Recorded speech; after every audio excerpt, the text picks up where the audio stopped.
What's up mga idol? Chris Newsam, may inamin sa Hinebra after ng laban. Pero bago mo sana ipagpatuloy ang panonood mo, ay huwag mong kalimutan na mag-subscribe bilang suporta sa aking YouTube channel. Maraming salamat idol. Update lang muna tayo sa naging first game sa pagitan ng Rain or Shine at San Miguel Beermen. Tila hindi nagpahinga at nagbakasyon ang Commissioner's Cup champion at ang defending champion dahil maganda pa rin ang pinakita nila. Tinambakan nila ang Rain or Shine at kung hindi ako nagkakamali ay umabot sa 20 points ang kalamangan nila. Isang dominating win talaga ang ginawa nila at halos lahat ay nag-contribute kaya sobrang nakakabilib ito. 1-0 na ang SMB samantalang bumagsak naman sa 0-4 ang Rain or Shine ngayon. Umaasa si Coach Yeng na sana daw ay maging katulad last conference kung saan nagsimula sila ng 0-5 pero nakapasok pa rin sila sa playoffs. Samantala, lumipat na tayo sa usapan tungkol sa Barangay Hinebra at Meralco. Mainit na simula na agad ang ginawa ng Meralco dito. 17-8 run ang pinakawalan nila. Pero biglang bumagal ang takbo ng laro dahil parehong team ang hindi na halos makashoot. Sa simula naman ng second quarter naman ay nasustain ng Meralco ang double-digit na kalamangan nila.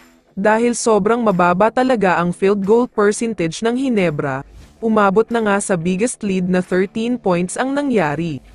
Nagpatuloy ang pagbulusok ng Meralco hanggang matapos ang second quarter, kaya naman bagong biggest lead na naman ang nakuha nila. Umabot na sa 19 points ang kalamangan nila kaya hirap na hirap talaga ang Hinebra.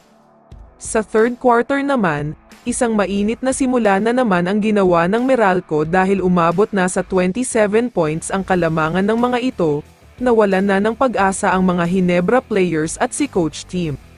Wala na talagang nagawa ang Hinebra sa quarter na ito dahil nagkaroon na naman ng biggest lead. Umabot na sa 31 big points ang itinambak ng Meralco sa Hinebra, kaya naman hindi na talaga nila alam kung anong gagawin nila para makahabol. Sa fourth quarter naman, sinubukan ng Hinebra na gawin ang kanilang never say die mantra, pero wala na talagang nangyari dahil sa init ng mga kamay ng Meralco, kaya naman tuluyan na silang natalo dito at wala na silang nagawa.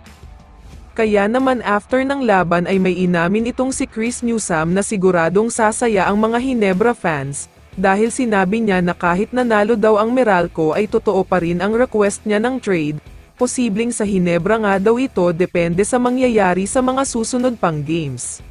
Kaya nga kahit natalo ang Hinebra ay dapat pa rin talagang magsaya ang mga Hinebra fans dito. Kaya naman kung ikaw ang tatanungin idol, ano ang masasabi mo sa inamin ni Newsam? I-comment mo naman ang sagot mo sa tanong na ito. So dito na nagtatapos ang video na ito. Maraming salamat sa pagsuporta at panonood mga idol. Ingat at bye-bye.